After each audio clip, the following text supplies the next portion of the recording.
you have an interest in horses and love learning more about horses, the horse industry, teaching, or even managing your own horse business, then you're in the right place.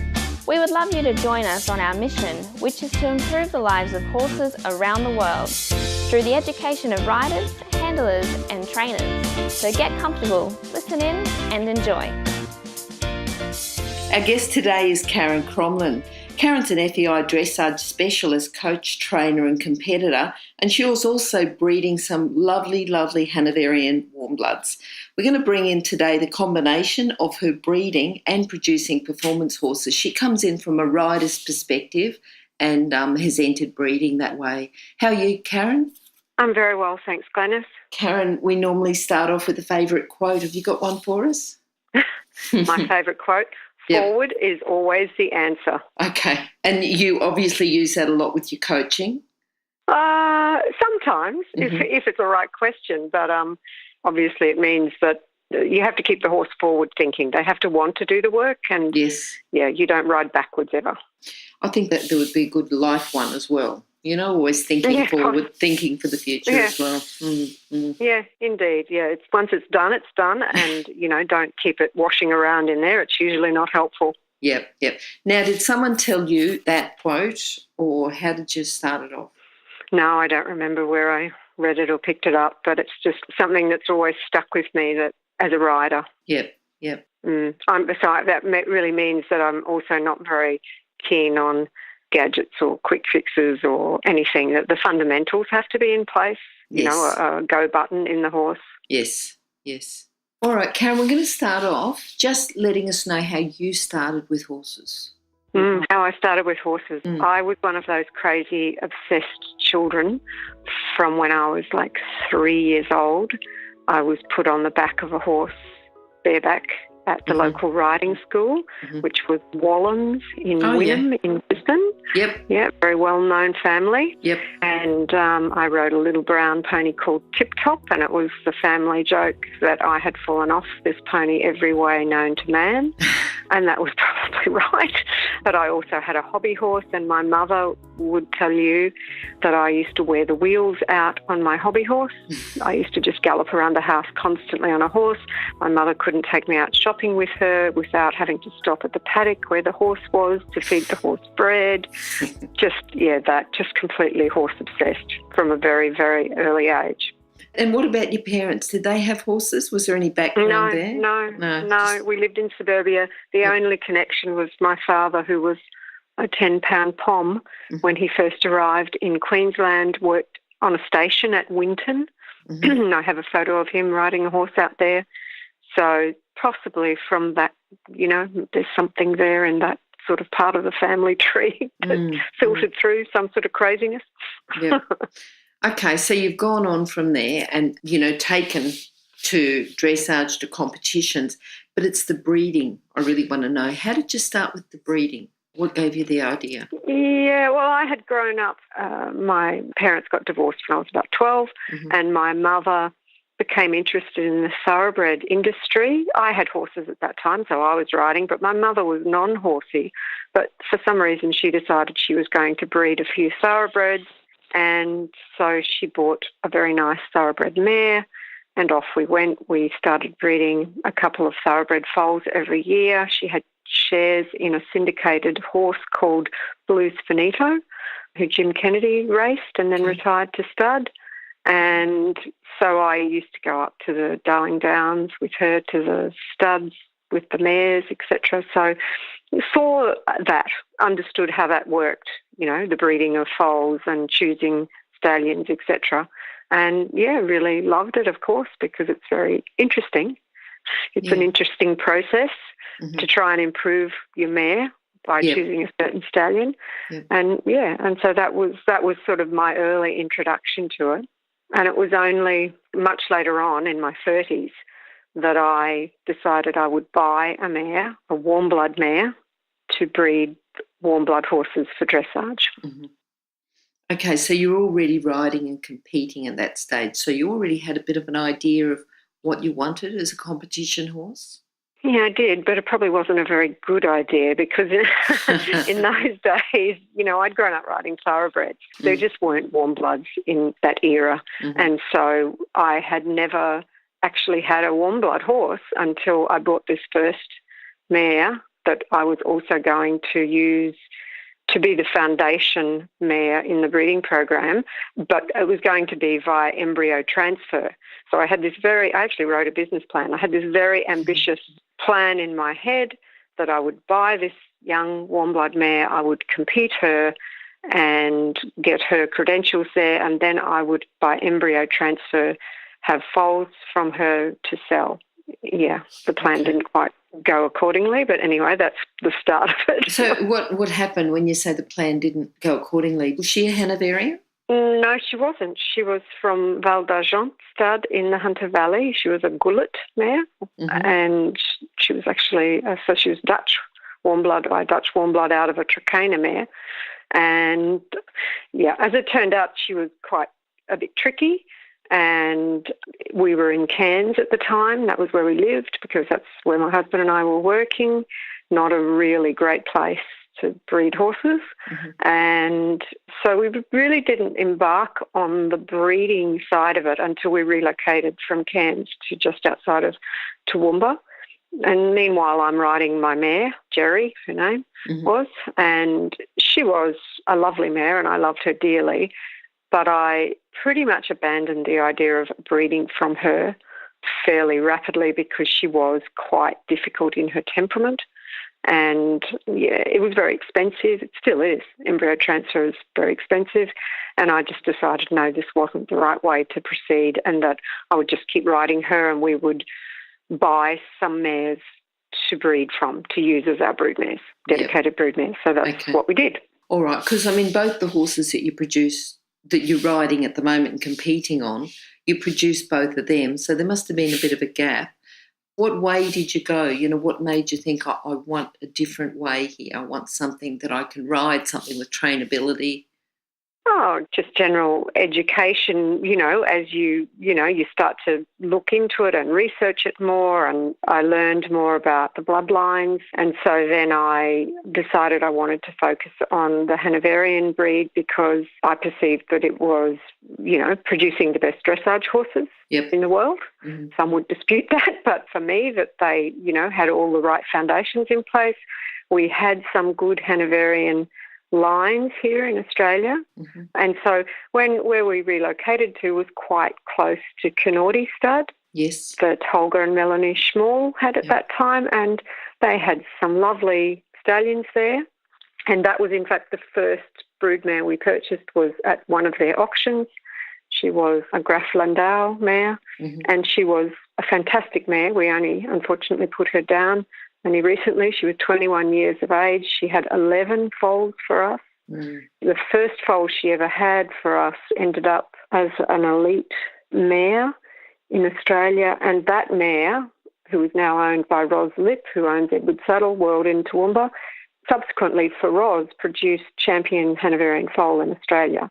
So, and the mare was just incredibly hardy and thrifty and fertile and just everything you wanted in a brood mare. Okay. So that was what we went to, and then we got some thoroughbred mares and bred up from them. And then we decided we would use mainly frozen semen. So that became our focus, that we would get the best bloodlines from Europe via using frozen semen. And in those days it wasn't as common as it is today. It was,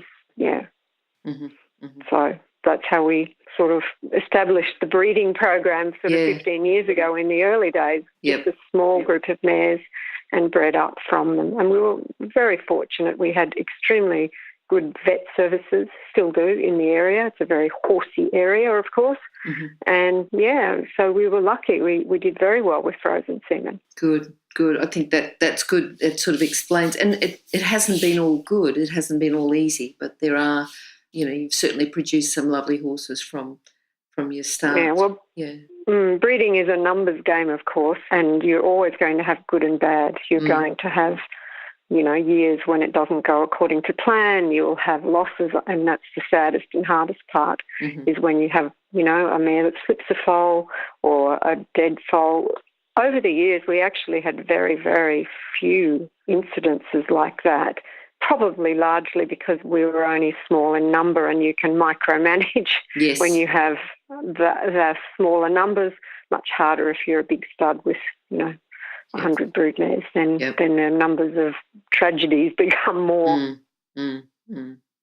All right. Now, I'm going to go on because just generally, I mean, you teach and you come across a lot of young people who want to have a career with horses. Yeah. What do you think if someone wants to go on work with horses, whether they want to work breeding horses, work in a stud, work coaching, work as lots of things, what sort of character traits or core skills do you think someone needs to work with horses?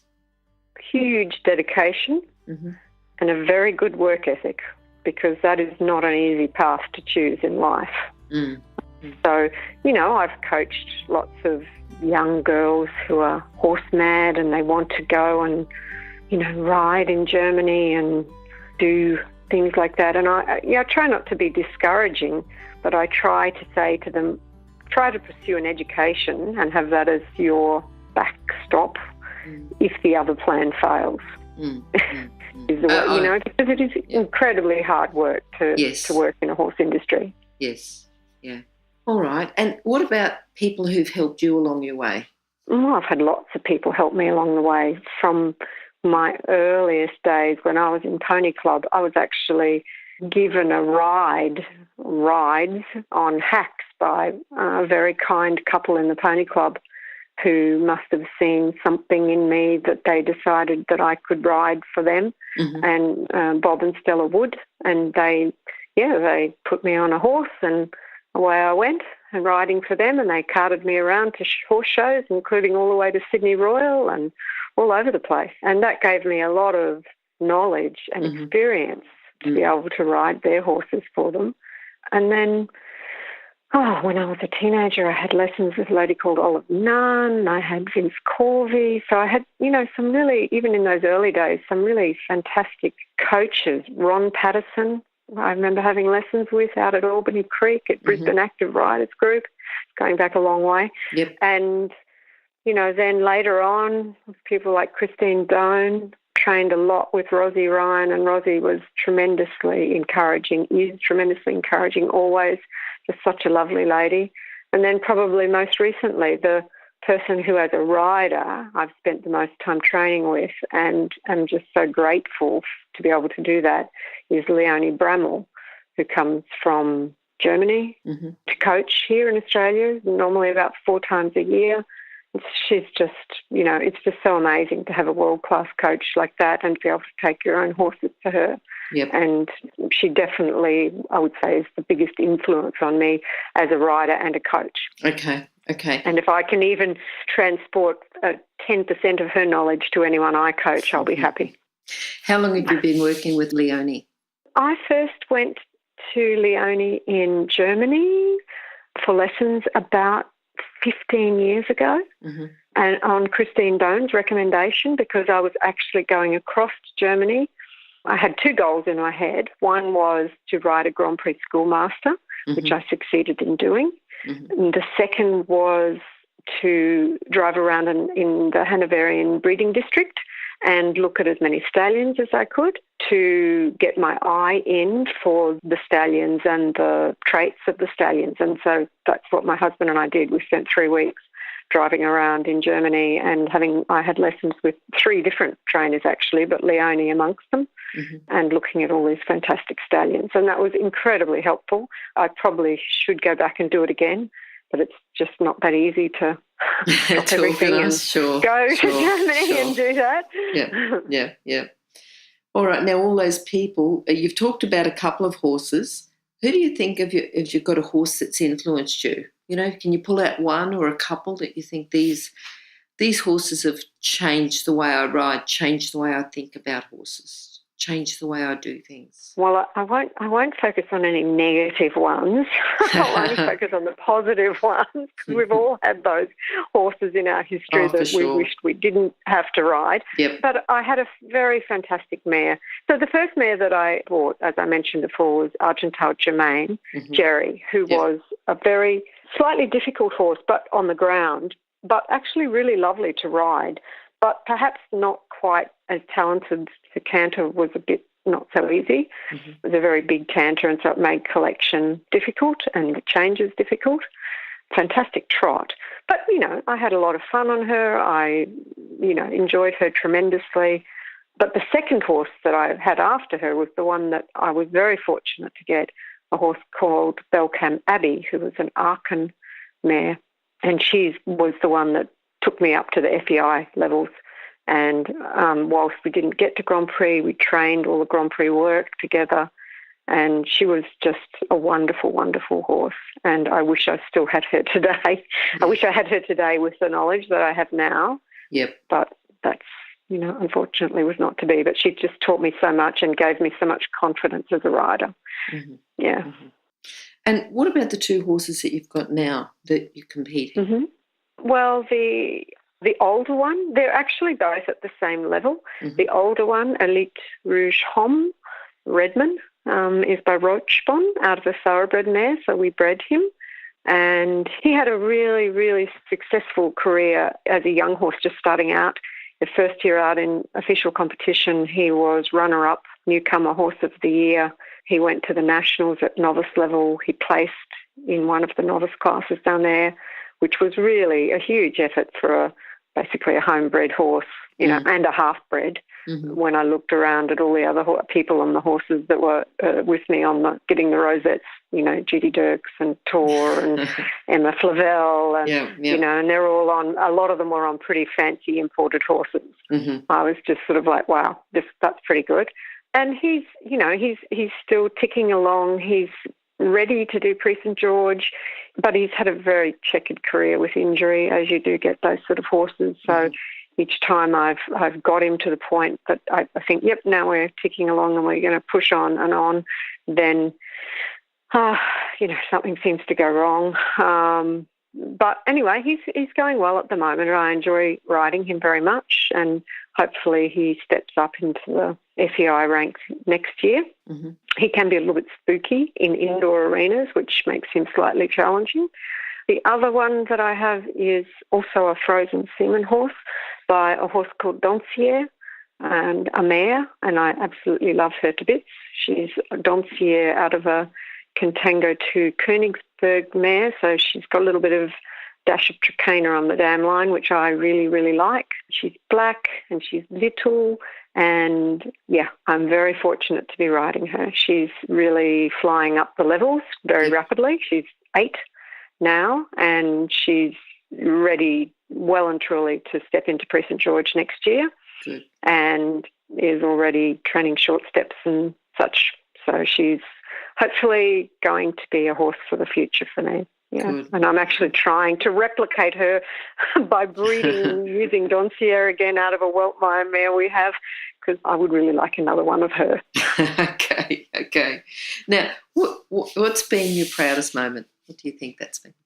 Probably what I mentioned before, when I was at the Nationals that time, that was huge. Like, that was really a big, big field of horses, 35 horses. And even though it was only novice level, he had to crack 70% to get up there on that podium. Yep. And it was, I remember standing there thinking, wow, this is pretty cool. Mm-hmm. I'd been to the Nationals before. I'd actually been in medium level with Argental Germain, and she didn't get a ribbon, but she was I think she was top 15 in one class, which was pretty good. That was pretty good in medium, I thought, for my first go at the Nationals. Yep.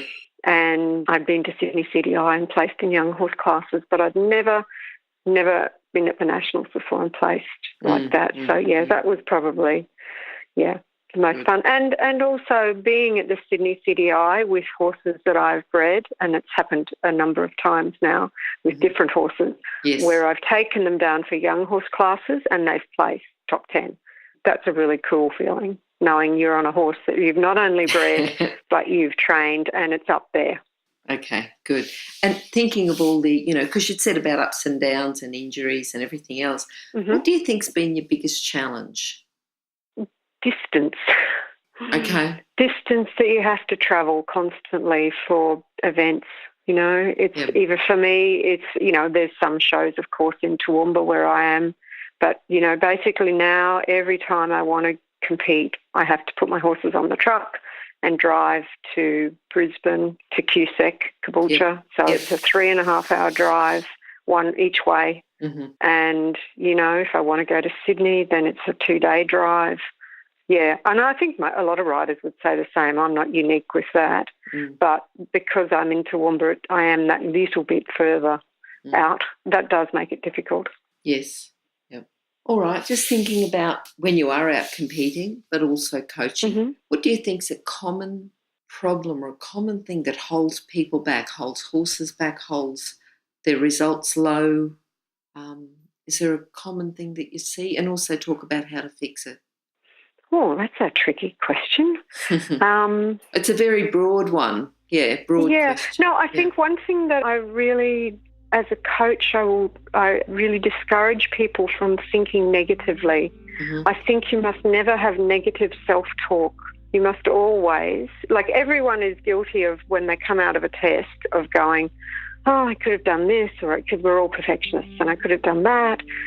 But I think you've got to go into it with the mindset of, this is my moment, this is what I trained for, enjoy it and just go for it, and don't sort of have anything in reserve. That doesn't mean that you ride hell for leather. You've still got to ride your test as you would, but, just don't have a negative headset as you go in. Try to be positive about yourself and your horse. Even if you think you're in a company of horses that appear fancier or better or whatever, just enjoy it. Enjoy the fact that you're there, because that really starts to become much more important when you're going to big shows like the Sydney City Eye or that, where it can be intimidating to be in the warm-up with, Brett Barbary and Rosie Ryan and whoever, and you're on your own homebred horse and they're on some fancy imported. You've just got to enjoy the moment and think, well, I'm here and enjoy it, and my horse is good. Otherwise I wouldn't be here. And I'm good. Otherwise I wouldn't be here. Yeah. No, I think that's a good mindset and a good thing to think of just as you're out there competing, warming up. Yeah, I mean, that's not to say you don't know what you have to fix or improve in your horse as you're warming up. It's just to say don't focus on the negatives that you might know that your horse has. If your horse, whatever they are, and every horse has some bits of its training that is not as good as others, let's say, or, aspect. You don't focus on that mentally. Just try and think of the good things and focus on, making the trot more expressive or whatever. Oh, just let me interrupt you for a moment, just to let people know about the horse industry qualifications at Online Horse College. Have a look at the flexible options with online theory. The practical components can be completed by video or with a qualified expert in your area. That website again is onlinehorsecollege.com. Okay, thanks. I think before, when you were talking about forward is the answer and about laying the fundamentals before people go on, do you think there's a common thing in, it's still broad. If you say teach the horse the fundamentals before they go on and, hit medium or anything, but is there a common thing there that people that's missing with the fundamentals, do you see? I don't know about missing, but I think people still when I'm coaching, I will often ask people who, when they first come to me for a lesson, and these are sometimes riders that have been, they're not 12-year-olds, they're people that have been out riding for a while, and I'll say to them, do you know what the German training scale is? And some of them will look at you like, no, and I think, well, hang on, how can you be in a sport? You as a part of your sport, you have to understand what that scale is my view. You have to understand it, and I think as a trainer and a coach, you have to keep coming back to it. So, rhythm, relaxation, contact, first three elements. If they're not in place, then you don't really go on much, is the way I would describe it. And then, so it's no good having, the next bit, impulsion, even though I said forward is always the answer, not if the other bits aren't in place. So if you haven't got rhythm, relaxation, contact, then it's no good just saying more forward, more forward, more forward. That doesn't work. You have to be going forward to something, i.e. contact. Yep. Yeah, so now I've forgotten what the question was. I've got so caught up in the German training scale. Well, no, because it was talking about the fundamentals. Yeah, well, that is the fundamental to me. And the same if you ever have a training problem as a rider or a coach, try to analyse which part of the training scale is missing, falling down, and go back down the scale and try to, re-establish that bit that's missing. So, yeah. Yep. That's the way I try and approach it, yeah. Have you got a book that you'd recommend? I love Ingrid Klimke's book, Training a Young Horse. I think that it's such a wonderful book for riders to read because, not everyone does start out on young horses. I mean, I've been fortunate in that, I've sort of progressed into training young horses and after riding for a very long time, had to really understand and still trying to understand the best way to train young horses. And I think I've got a fair idea of it now. I mean, I've trained numerous young horses, but you never stop learning, of course.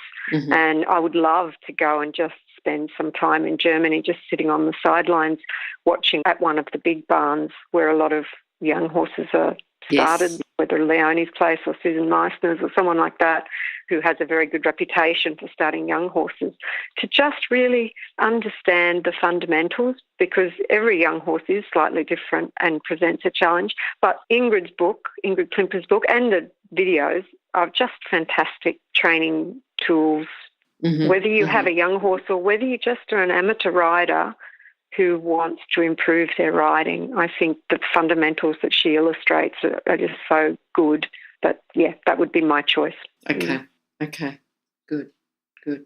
Now, you've talked about your 2 horses that you're bringing on, planning for St George next year. Is there anything else? Yeah. Have you got any young riders coming on, or your focus is more on those 2 horses next year? No, I've actually fresh out of young horses at the moment.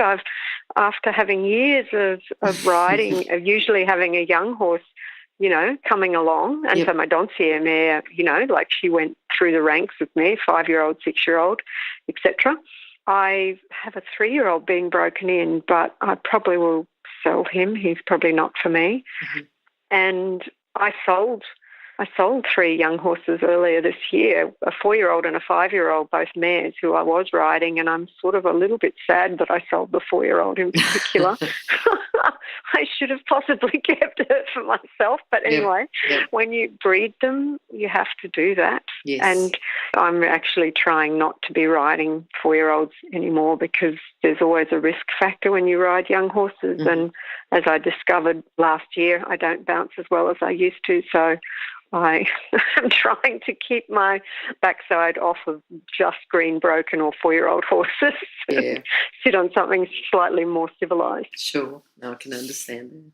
Yeah. But I'm a bit sad about it because I love riding young horses. I really, really love that journey of a 4 to 6. It's just so wonderful. It's so exciting when they get something for the first time, like a first flying change, or you start them with leg yielding and it's easy and you just think, wow, I must have done something right. They've actually got that.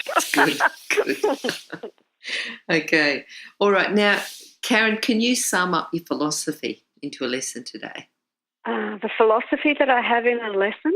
I think the philosophy that you generally have with horses, which you've talked about. Horses. Yeah. And with training, just summing up. Okay, well, I suppose my approach to my horses is I'm probably guilty of being a little bit soft on them, to be quite honest. I'm fairly empathetic to them. And so which doesn't make me a great disciplinarian on the ground. And, I do believe that you have to be soft and kind to them, but not let them walk all over you on the ground. I mean, they're very big horses, the ones that we have. So, you don't want them jumping around. But I tend to use other people. I'm lucky I have, for example, at the moment, a very experienced horseman who helps me with the groundwork when they're youngsters and then breaks them in for me. And I think that's really important. You have to put that time in to teach them manners on the ground. Yes. But then when they're broken in, I think you have to teach them their job, and you have to do it in a way that they learn to like their job. In other words, not drill them into the ground when you start riding them. You have to teach them each task and give them time to process that information, whatever it may be, and then build on that progressively without drilling them. I find it really distressing when I see horses that go around and they look mechanical and shut down. For me, they have to have a bit of vivacity and personality and maybe sometimes that means they make a mistake because they're a little bit exuberant or something. But I would rather that than have something that is drilled and an automaton. Yes, I can understand. Karen, how can people contact you? Not via our website at the moment. Okay. I've just managed to stuff it up comprehensively, and I'm not a tech person, so someone's going to have to help me to resurrect that one. So the best way, if they wanted to contact me, is we have an Elite Warm Bloods, which is our stud name, Facebook page. Okay. Or they can just contact me personally on Facebook, just private message me. Yeah, I'm around out there. They could also contact you. We'll have a page for your interview, so we'll be horsechats.com/Karen Crommelin. So your details will be available there with the links, and we'll put your Facebook link through to that. Yeah, that would be best. As I say, unfortunately, the website isn't working at the moment, so that one's not going to help them. Well, you've got great skills at breeding and great skills at riding, great skills at coaching, so we can sort of forgive you for not having brilliant technical skills. I think that's okay. Yeah, unfortunately, like all of us of that era, I didn't grow up with some technical things, so but it always comes last in the list of things I want to do is updating websites and things like that. Okay. All right, Karen, thanks very much for your time today.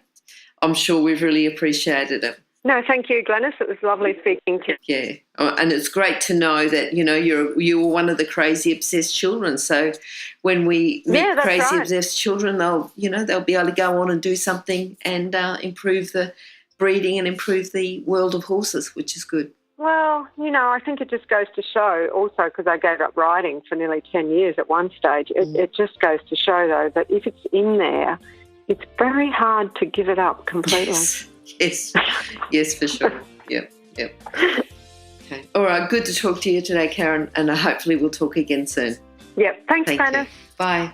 Bye. Oh, wait, before you go, if you're an equestrian coach or a horse riding instructor, or even if you aspire to be one, have a look at the free video series for horse riding instructors on the Horse Chats website. Go there now, have a look, horsechats.com. Remember that our comments and instructions are general in nature and do not take into consideration your individual horses or your individual ability and circumstances.